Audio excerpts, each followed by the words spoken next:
चलिए आगे बढ़ते हैं। बात मध्य प्रदेश की। पन्ना के बाद झाबुआ में भी शराब की दुकानें खुल गई हैं। झाबुआ में 18 अंग्रेजी 15 देशी शराब की दुकानें खुली। आज दोपहर से झाबुआ में बिक्री शुरू हो सकती है। बड़ी खबर आपको बता रहे हैं। हालांकि मध्य प्रदेश में पन्ना और झाबुआ के बाद कहीं और से ऐसी खबर निकलकर सामने नहीं आ रही है जहां पर शराब की दुकानें खुली हों, क्योंकि लिकर एसोसिएशन सरकार की तरफ से जो टैक्स बढ़ाया गया है उसका विरोध कर रहा है। ये बड़ी खबर आपको बता रहे हैं जहां पर पन्ना के बाद झाबुआ में भी शराब की दुकानें खुल गई हैं।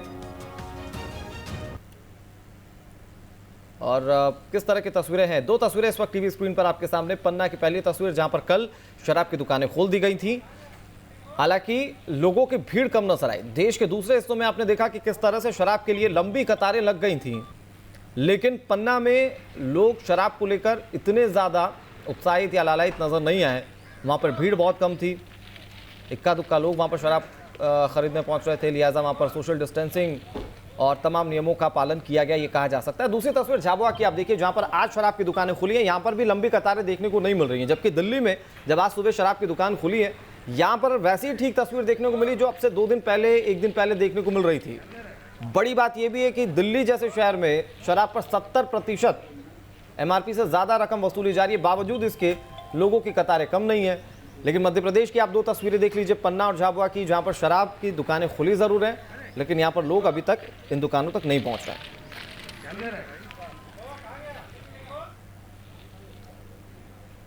हालांकि छत्तीसगढ़ की बात की जाए तो तस्वीरें ऐसी नजर नहीं आती। रायपुर में शराब की बिक्री जारी है और दुकानों पर भारी भीड़ भी है। बिलासपुर में भी शराब बिक रही है। मध्य प्रदेश में अभी शराब बिक्री पर सस्पेंस बना ही हुआ है, क्योंकि पन्ना और झाबुआ को छोड़कर कहीं पर भी दुकानें खुली नहीं है। और पन्ना और झाबुआ जहां पर शराब बिक भी रही है, वहां पर इतनी लंबी कतार इस वक्त अभी नजर नहीं आ रही है, इतनी ज्यादा भीड़ नजर नहीं आ रही है। मध्य प्रदेश के अलावा अगर छत्तीसगढ़ में देखें तो यहां पर लंबी लंबी कतारें हैं। रायपुर, बिलासपुर, इन दोनों ही जगहों पर शराब की दुकान खुलते ही लोगों की भीड़ उमड़ पड़ी। ऐसे में सोशल डिस्टेंसिंग का पालन करना, वहां पर तमाम नियमों को मनवाना बहुत मुश्किल काम हो जाता है सुरक्षा बलों के लिए। हालांकि प्रशासन ने अगर शराब की दुकान खोलने का फैसला किया है तो जाहिर तौर पर इसके पीछे उनकी सोच और इसके पीछे कोई रोड मैप जरूर होगा। 2 तस्वीरें इस वक्त टीवी स्क्रीन पर आपके सामने। पहली तस्वीर आप देख लीजिए, ये रायपुर की तस्वीर है, छत्तीसगढ़ की राजधानी रायपुर, जहां पर सुबह दुकान खुली, लोगों की लंबी कतारें लगना शुरू हो गई। हालांकि अभी आप तस्वीरें देख पा रहे हैं, वहां पर तो सोशल डिस्टेंसिंग का पालन किया जा रहा है, लेकिन आप झाबुआ की तरह तस्वीर देखिए, यहाँ सोशल डिस्टेंसिंग की जरूरत इस वक्त नजर नहीं आ रही है, क्योंकि शराब की दुकान खुल गई है। शराब लेने वाले इक्का दुक्का लोग ही वहां पर पहुंच रहे हैं। और ये बेहतर तस्वीर भी कही जा सकती है, क्योंकि लॉकडाउन का मतलब है कि आप अपने घरों में रहिए। शराब की दुकान सरकार ने अपनी सहूलियत के लिए, आपकी कुछ सहूलियत के लिए खोली है, और इसीलिए आप इसे समझते हुए कम से कम अगर शराब की दुकानों पर पहुंचेंगे और तमाम नियमों का पालन करते हुए पहुंचेंगे तो मुश्किलें कम होंगी, आप लोगों के लिए भी, सरकार के लिए भी, प्रशासन के लिए भी। और झाबुआ में फिलहाल आप देख सकते हैं कि शराब बिकने का अभी भी इंतजार किया जा रहा है।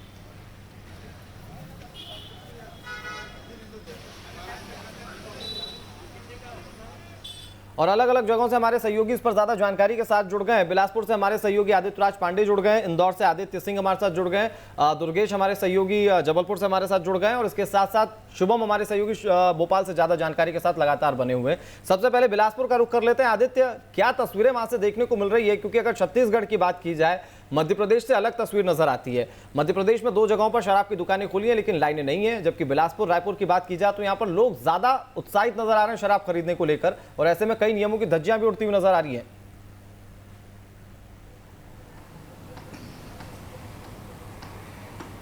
जी बिल्कुल, देखिए पहले दिन से ही देखने को मिल रहा है कि छत्तीसगढ़ में अलग अलग आप तस्वीरें देख रहे हैं कि शराब दुकानों में किस तरह से सोशल डिस्टेंसिंग का उल्लंघन हो रहा है। और जिस तरह से आपने बात कही कि छत्तीसगढ़ के लोग ज़्यादा उत्साहित हैं, ये तो आंकड़े भी बताते हैं अनुराग।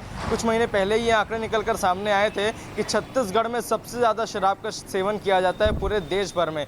तो कहीं ना कहीं ये जो तस्वीरें हैं ये बहुत ज़्यादा हैरान करने वाली नहीं है, लेकिन महामारी के वक्त इस तरह की तस्वीरें आना हैरान करने वाली भी हैं और चिंतनीय भी हैं, क्योंकि सोशल डिस्टेंसिंग का उल्लंघन हो रहा है, कौन कहाँ से आ रहा है, किस जगह से आ रहा है, संक्रमित जगह से आ रहा है या हॉटस्पॉट की जगह से आ रहा है, ये किसी को नहीं मालूम है। लेकिन वो आकर शराब जरूर वहाँ पर ले रहा है और भारी मात्रा में लोग वहाँ पर शराब खरीद कर लेके जा रहे हैं। अब तो आप देखिए कि होम डिलीवरी भी शुरू हो गई है छत्तीसगढ़ में। सुबह 6 बजे से रात को 12 बजे तक का आप होम डिलीवरी कर सकते हैं।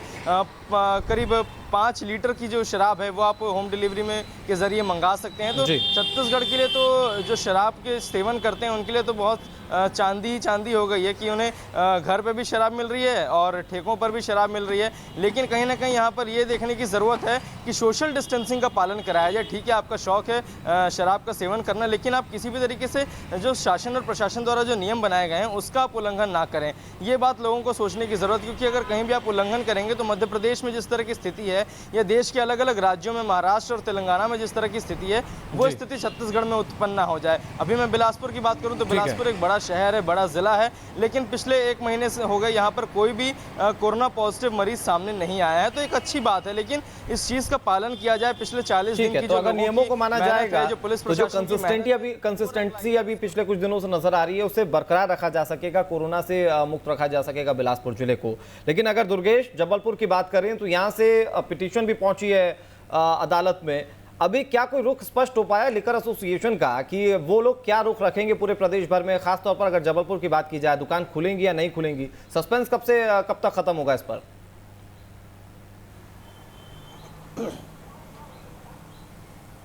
बिल्कुल अनुराग, देखिए बात जबलपुर की करें तो जबलपुर में सुबह के वक्त मैंने मैसेज करके एक ठेकेदार से बातचीत की थी, तो उनका ये कहना था कि हम आज शराब की दुकान नहीं खोलेंगे।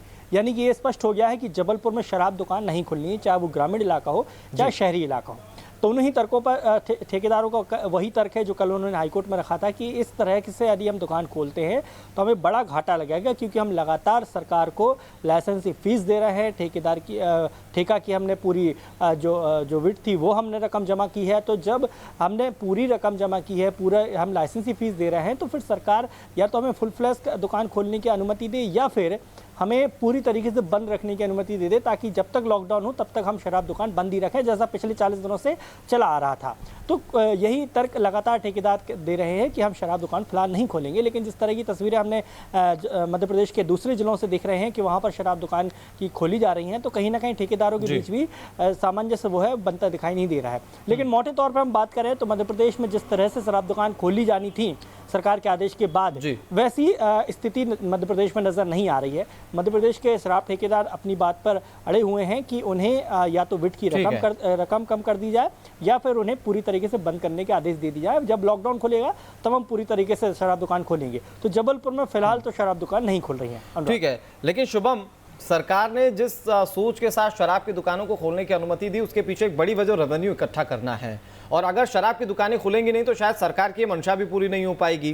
क्या सरकार एक स्टेप बैक लेते हुए जिन चीजों को लेकर आपत्ति है लिकर एसोसिएशन पर, उस पर पुनर्विचार कर सकती है सरकार, या फिर सरकार रिजिड रहेगी और उसके बाद हो सकता है कि शराब की दुकानें खुले ही ना प्रदेश के ज्यादातर इलाकों में?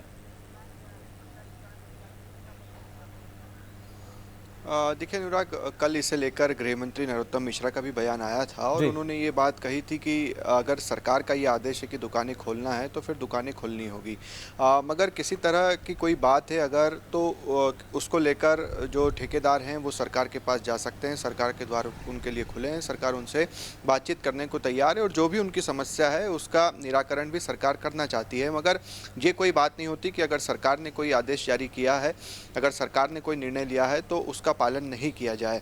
तो इसको लेकर कल गृह मंत्री का तो बयान सामने आया ही था। मगर दूसरी तरफ अगर आप देखें तो रेवेन्यू का जो आपने जिक्र किया अनुराग, ये तो बिल्कुल सच बात है कि शराब से, पेट्रोल डीजल से रेवेन्यू सरकार के पास आता है और मध्य प्रदेश तो एक ऐसा राज्य है जिसकी वित्तीय स्थिति पहले ही ठीक नहीं थी। हम देख रहे थे कि छोटी छोटी अगर कोई सी चीज़ें होती थी, कोई सी योजना शुरू होती थी तो उसमें रेवेन्यू को लेकर सबसे पहले सवाल किया जाता था।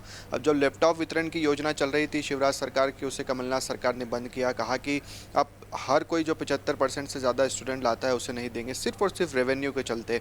आप देखिए कि जो महंगाई भत्ता था 4.5 लाख कर्मचारियों को दिया गया था, 2-3 सालों से ये पेंडिंग था, उसे कमलनाथ सरकार ने जाते जाते दिया। शिवराज सरकार ने कहा अभी हमारे पास रेवेन्यू नहीं है, बजट नहीं है, उससे वापस ले लिया गया उस निर्णय को। तकरीबन 1400-1500 करोड़ रुपए का ये पूरा की पूरा बजट था। तो रेवेन्यू को लेकर तो मध्य प्रदेश हमेशा से ही जूझते हुए आया है और अभी जब इस तरह की स्थिति बनी हुई है कि संबल योजना भी सरकार को शुरू करनी है, मजदूरों को भी एक तरह से उनको राशन पानी देना है, और भी ऐसी आने वाले समय में सैलरी कर्मचारियों को बांटनी है, टैक्स नहीं आ रहा है। लिहाजा सरकार के लिए मजबूरी भी है कि भले ही कितना ही विवादित ये क्यों ना हो, भले ही सरकार को कितना ही लोग क्रिटिसाइज क्यों ना करें, मगर रेवेन्यू जब तक नहीं आएगा तो ये आने वाले समय में उन कर्मचारियों के लिए भी बड़ी समस्या होगी, क्योंकि सरकार के पास पैसा नहीं होगा तो फिर कर्मचारियों को और आम लोगों को कहाँ से देगी सरकार।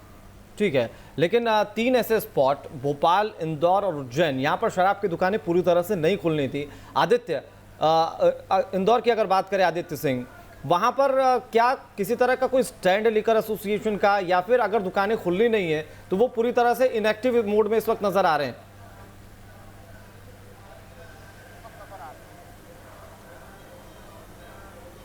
देखिए अनुराग, ये बात बिल्कुल सही है कि लीकर की दुकानें फिलहाल इंदौर में नहीं खुलनी है, लेकिन इसका मतलब ये नहीं है कि इंदौर में लीकर नहीं मिल रहा है। मैं फिर से आपको गौर कराऊंगा कि कुछ शिकायतें कलेक्टर को और जिला प्रशासन को इस मार्फत पहुंची है कि इंदौर में बड़े पैमाने पर जो है लीकर की तस्करी हो रही है, शराब की तस्करी हो रही है। और यहाँ पर बाकायदा सूत्रों के हवाले से जो खबर सामने आ रही है उसमें ठेकेदारों से साठगांठ कर जो है इसमें बड़ा शासकीय महकमा भी शामिल है, जो एक बहुत बड़ी योजना के तहत जो है ये शराब की तस्करी को अंजाम दिया जा रहा है। और ये जो शराब के शौकीन हैं वो इसे खरीद भी रहे हैं। ये बात और है कि जो शराब की बोतल दुकान से 700 रुपये में मिलती थी, अब वो 2 से 2,500 रुपये में जो होती है ब्लैक मार्केट में मिल रही है। तो इससे कहीं ना कहीं सरकार को बड़े पैमाने पर नुकसान है, और जो मुनाफाखोर हैं वो तो इसकी आड़ में ज़बरदस्त कालाबाजारी कर रहे हैं। और इस मार्फत शराब के स्मगलिंग को लेकर, रोकने को लेकर भी आबकारी विभाग से एक आदेश आया कि सीमावर्ती इलाकों से अगर शराब लेते कोई पकड़ाया गया या आसपास में सप्लाई करते कोई पकड़ाया गया तो उसके खिलाफ जो है काफ़ी कार्रवाई की जाएगी, दंडात्मक कार्रवाई की जाएगी जी।